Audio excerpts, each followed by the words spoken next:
Chris Hipkins, tēnā koe. Tēnā koe. Thank you very much for your time. Really appreciate you spending some time with us. You said in your speech that you want your government to be a government that will put the politics of division aside and bring people together.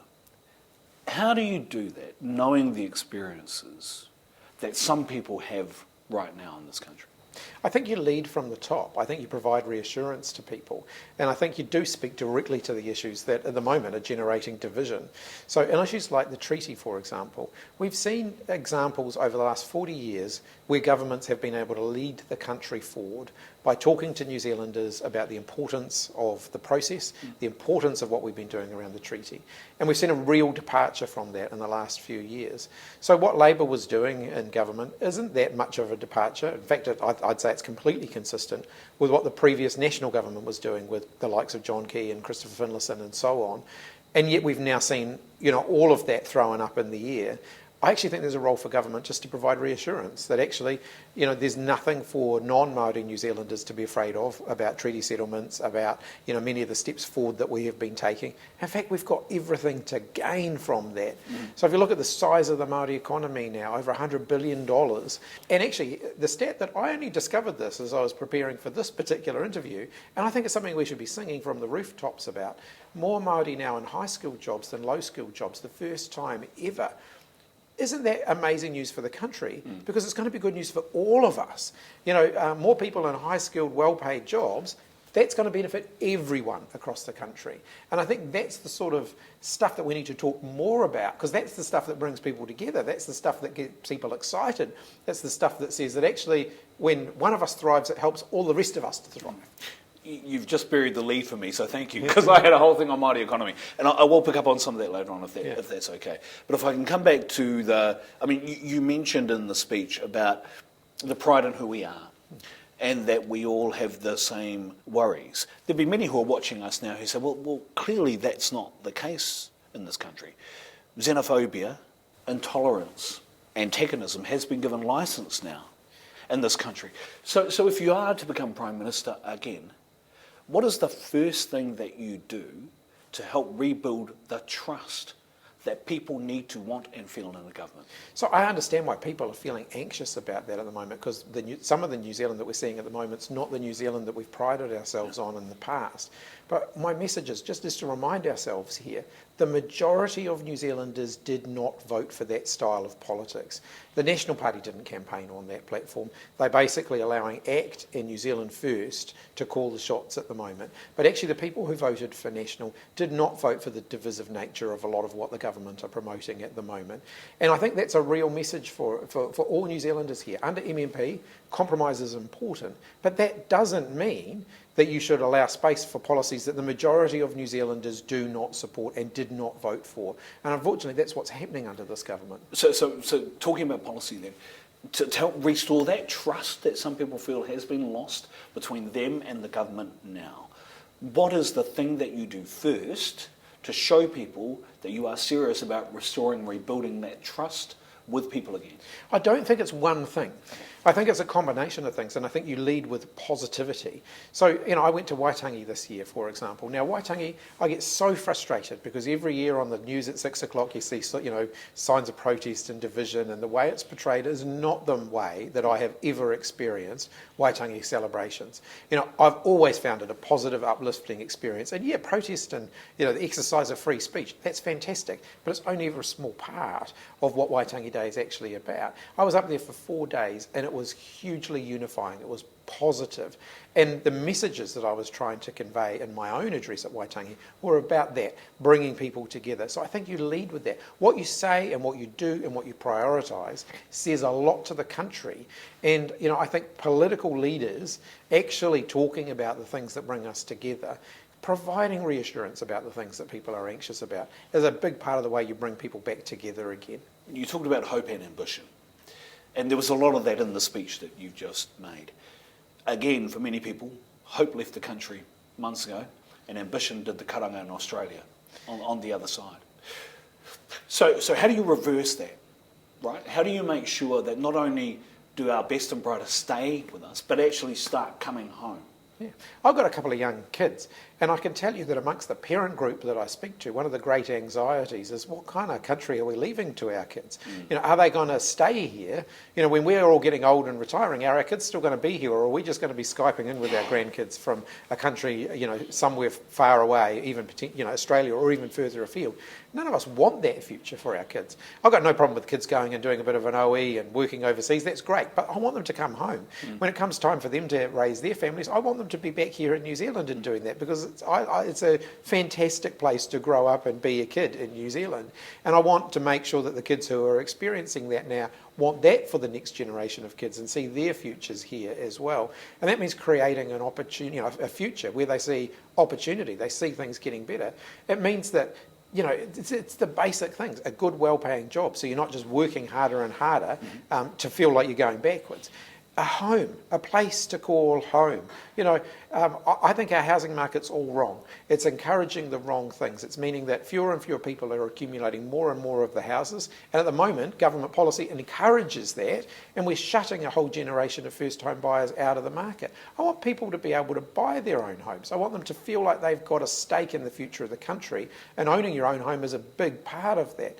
So I set out our priorities: jobs, homes, health. Because actually, if we get those fundamentals right, and sitting alongside all of that, of course, is education, we get all of that right, that's going to create a much better future for all of us. So let's talk about those three things, but maybe if I couch the way I approach this by referencing Norman Kirk and the four things that he talked about that he thinks matter to every New Zealander. So number one, they have somewhere to live, so homes. Do you acknowledge the responsibility that your previous government had in trying to address that issue? And I think some people would say very clearly dropped the ball, and has helped lead to the current state of our poor housing conditions and actually the lack of houses that we have now. Because you need to rebuild trust with the voting public as well on homes. Do you acknowledge your part in that?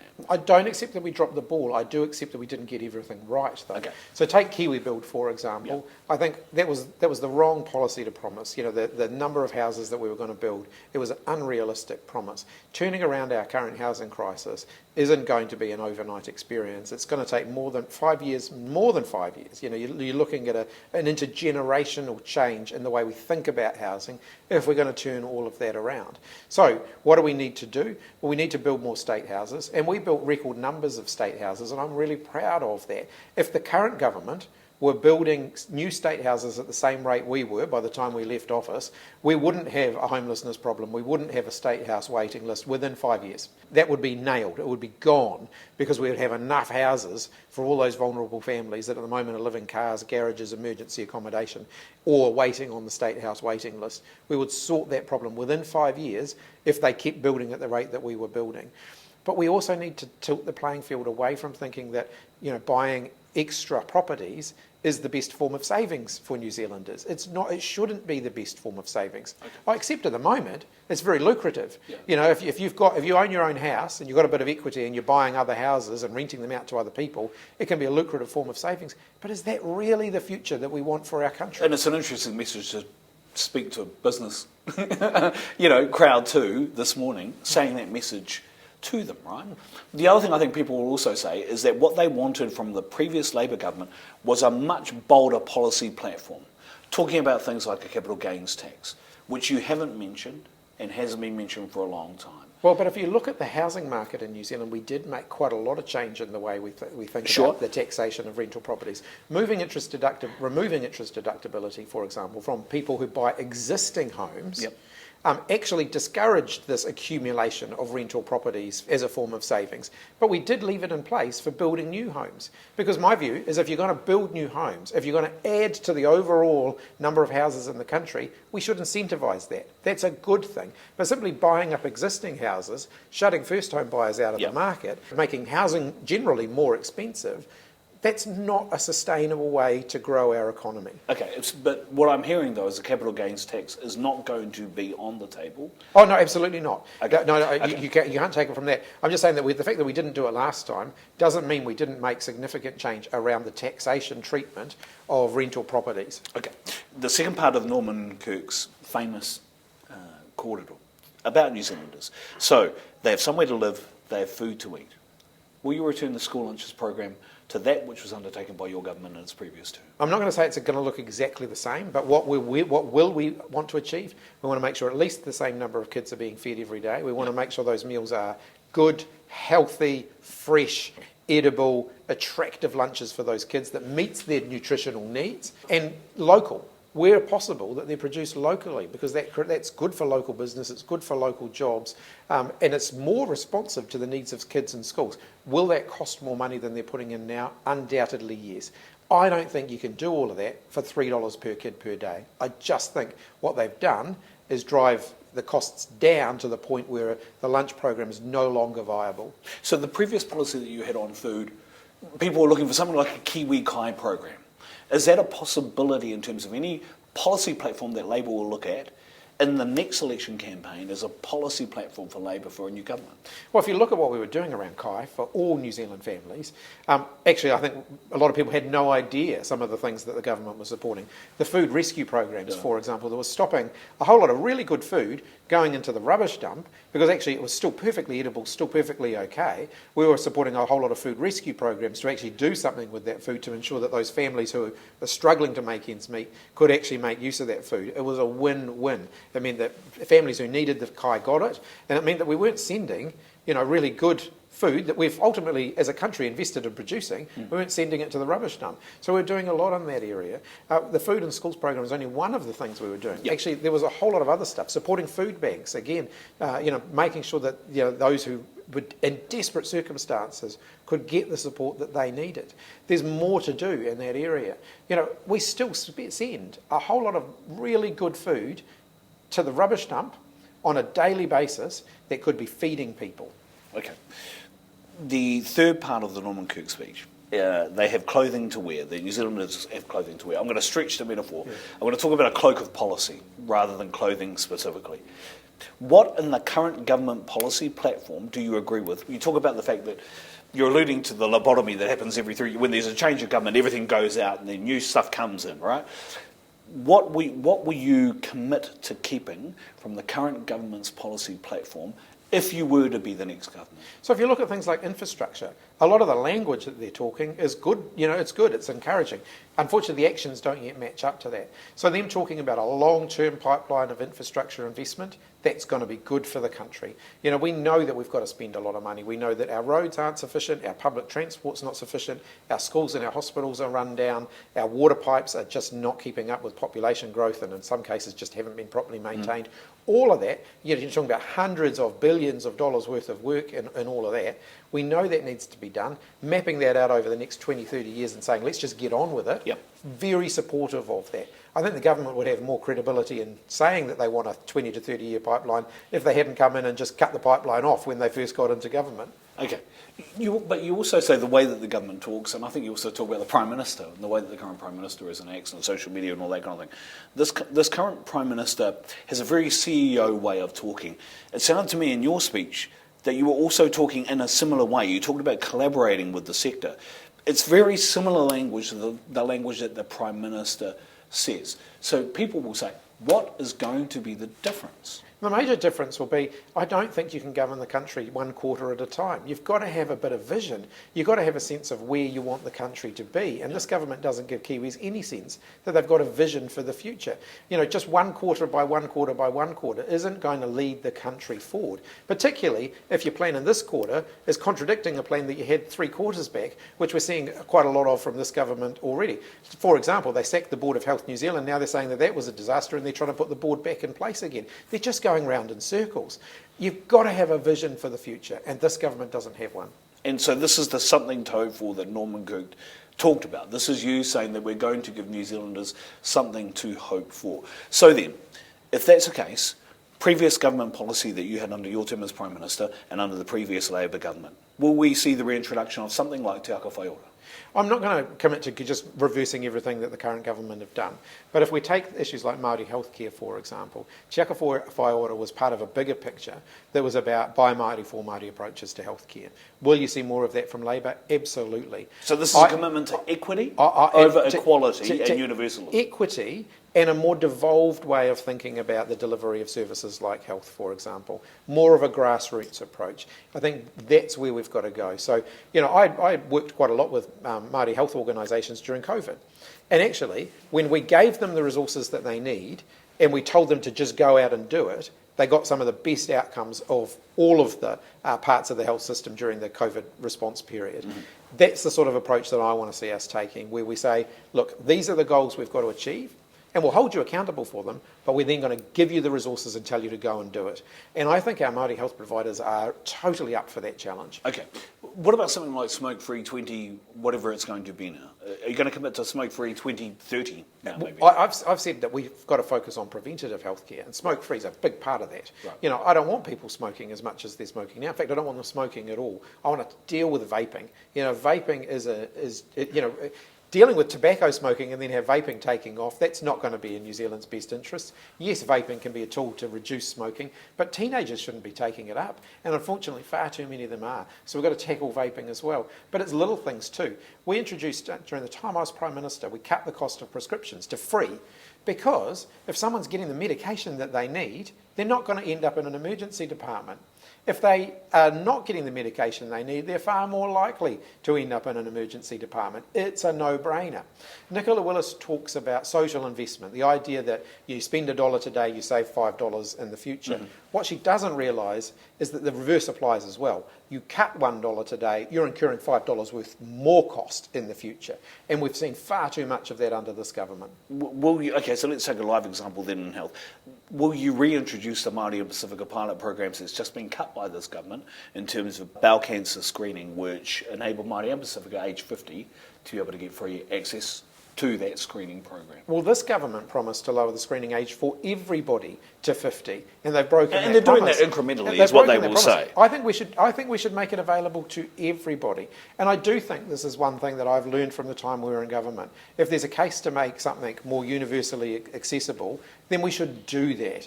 And I think by saying that we'll make it more universally accessible for Māori and Pacifica and not everybody else, that's often where some of the division comes in. Yeah. Whereas if there's a case for doing it, let's just do it for everybody, and everyone will benefit. So do you think the role really is important? Your role now is to talk a little bit more about the arguments for things like equity. Maybe the argument's the wrong word actually, but to talk about equity in a way that people understand it, rather than in a way in which feels like, for some, Māori getting privileges over others. Because that's the argument people make. And I don't think that was ever the intention behind those policies. I think it recognised that Māori and Pacifica get worse health outcomes than other New Zealanders, and government does have a responsibility to do something about that. I'm not satisfied with the fact that Māori are less likely to live as long as non-Māori. We can do something about that, and we should do something about that. There's nothing in genetics that suggests that Māori shouldn't live as long as everybody else. Yep. It is simply, it's socioeconomic, it's the way we deliver healthcare. We've got to change that. And what I'm hearing, I think, is a commitment to the equitable health outcomes for Māori and Pacifica who are so badly and adversely affected currently in the system and outside the system. Absolutely. Okay, right. We've got a health system that at the moment does not cater to the needs of all of our population, and that has to change. We know, because we've done it, when you deliver healthcare that's responsive to the needs of local communities, that meets people on their term, that actually accepts them for who they are, recognising culture, language, identity actually matter in healthcare. When you do that, health outcomes improve. You have announced today the portfolio for Kushala Tangaire for the Māori economy. What do you actually want her to do? I mean, as you said, the asset base now is up to 119 billion, I think. The contribution to GDP, 30 billion. It sounds like the Māori economy is stonking. What do you want her to achieve? I want her to be a champion for the Māori economy. I want her to help us convince the rest of New Zealand that when the Māori economy is thriving, all of New Zealand's going to thrive. And I had a Māori business delegation with me when I, as Prime Minister, led a trade delegation to China, and it blew me away just the opportunities there for everyone to benefit from a growing Māori economy. In our UK free trade agreements and our European Union free trade agreements, huge opportunity for Māori businesses to grow. That statistic I mentioned before, more Māori now in high-skilled jobs than in low-skilled jobs, every single New Zealander is going to benefit from that. That's going to be good for the whole country. So my brief to Kushla is get out there, not only sell that to New Zealanders, but help that go forward. Help the Māori economy. Make sure that the government's doing what it can do to drive the Māori economy forward. So when you say you want to collaborate with business leaders, and let's just focus on the Māori economy, given that huge asset base, what's an example of the collaboration you want to see between government and the Māori economy and that huge asset base that will benefit all New Zealanders? Well, let's take another challenge facing the country, climate change. You know, in the Māori economy, there's a big chunk of the Māori economy that's commodity producing, exporting, primary sector producers. Although there's diversification now. There's diversification, but that's still a big part of the Māori economy. You know, when I visited the East Coast, for example, after the cyclone, I was really quite blown away to figure out the proportion of those businesses who are affected, who are actually Māori businesses. You know, the orchardists, the growers, and so on. They've got an interest in tackling climate change just as we have. So let's work together to find the solutions to that. You know, our primary sector is under threat because of climate change. Mm-hmm. You know, the way we produce food, and we are one of the world's food producers, the way we produce food is under threat because of climate change. So let's work together to find those solutions. We didn't get that right in government. You know, I think there was a sense that we were doing things to farmers rather than working with them. Let's work together. Okay. I want to talk about, I mean, you've obviously made very clear your thoughts on the current coalition government and the national government being led by coalition partners. If you are to be in government again, you will need coalition partners. How is that going to work? What is the policy that will unite a Labour Party with a Green Party and a Māori Party and a coalition government? So I guess the first thing that I would say is, you know, we are under MMP, and I'm out there to get every single vote for Labour that I can. Now, I understand that. Let's be real. But my message to everyone is the size of a party's vote does matter. So the more votes Labour gets, the more we're going to be in a position to deliver the sort of stable, mature government that I have committed to us delivering.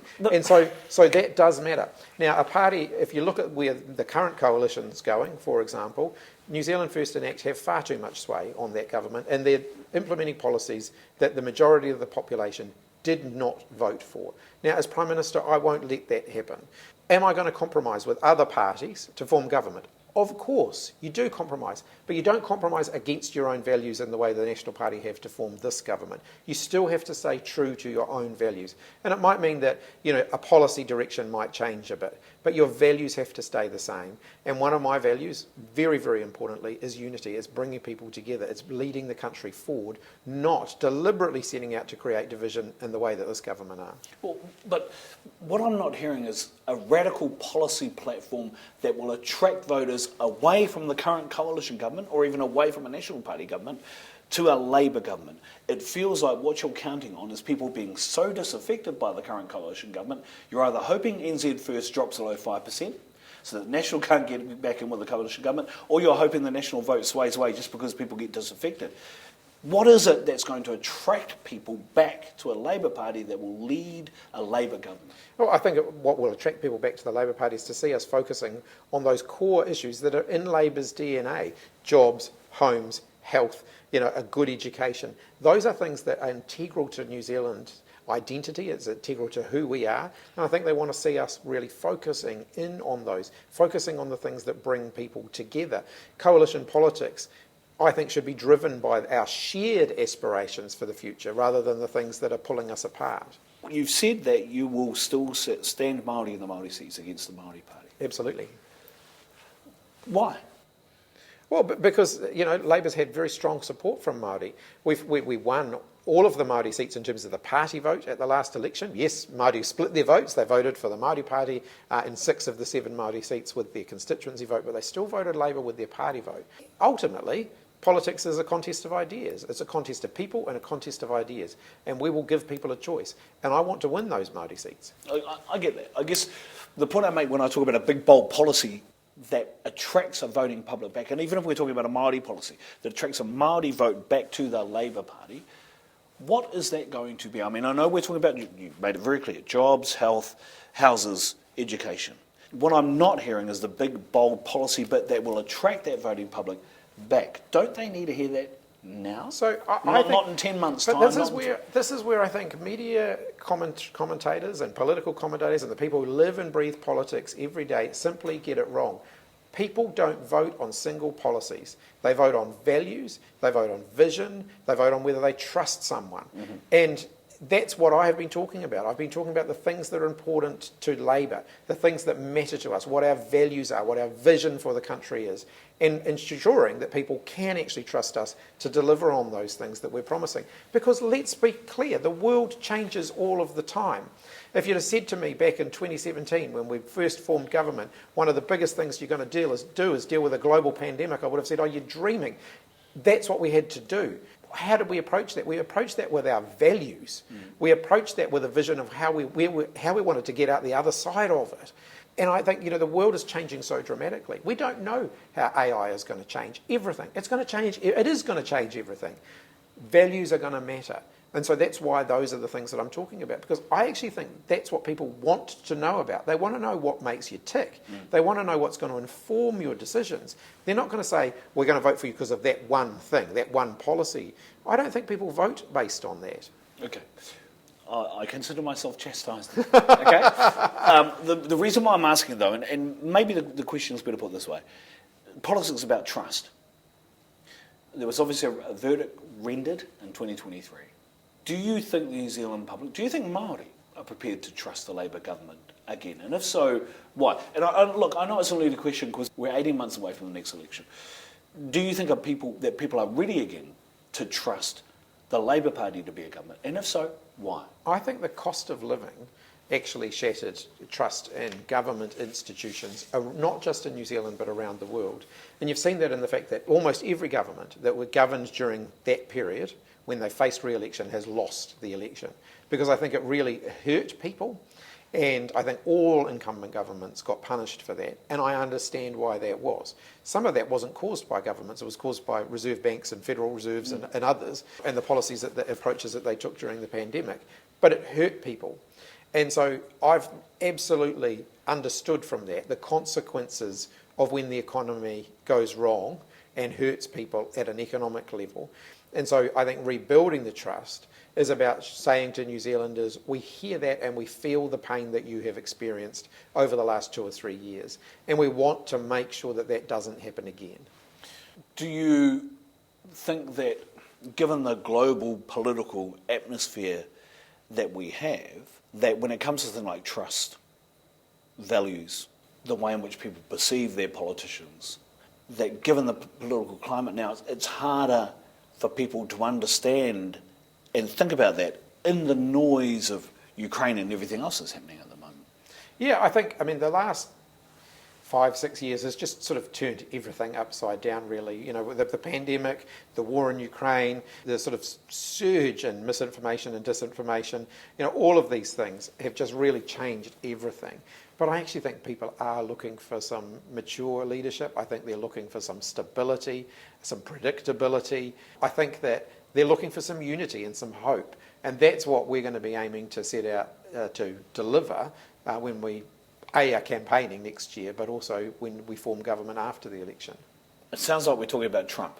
Are we talking about Trump? Oh, look, he's certainly part of it. I mean, I think if you had a lot of trust in institutions, if you had a lot of faith that government was working and that the system was actually delivering for people, I don't think you'd have Donald Trump as president. The fact that people don't have those things is the reason that he ended up where he is. Yeah.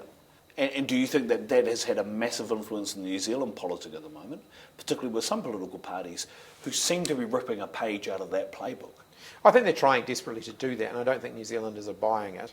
I think New Zealanders do want more government with purpose. I don't think they just want to see political leaders scratching every itch and indulging every prejudice.